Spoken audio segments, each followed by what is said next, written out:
So, what's up guys? Jamie nga pala. Uy! Sama ko yung mga tropa. Jamie nga pala, your adventurer, biker, and traveler. So, may good news ako sa inyo guys. Magpapatulong ako sa inyo guys hanggang makaabot lang tayo ng 500 subscribers. Tapos, ang good news natin, magpapa-treasure hunt tayo. Mag-i-start ang treasure hunt series natin once umangat tayo ng 500 subscribers. 500 o 499 yan or 450, mag-i-start ako ng treasure hunt series around Olongapo City. Tapos habang tumatagal tayo guys, habang umaangat yung channel natin,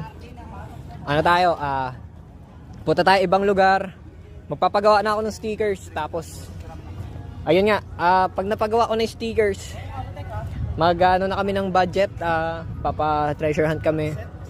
Uunahin kong lugar na magpapa-treasure hunt ako around Olongapo City, mostly seafront talaga. Kasi hindi naman basta-basta mahahanap ng mga tao yung iba doon.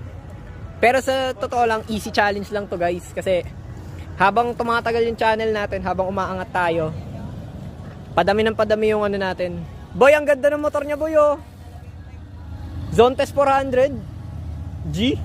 Hey.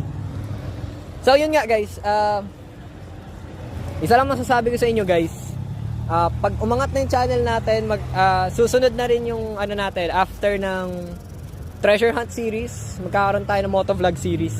Motovlog? Magkakaroon ng motor sa future. Pero yun nga, dahil mabait tayong estudyante, aral muna tayo. So yun nga, yun lang muna ang aking masasabing good news.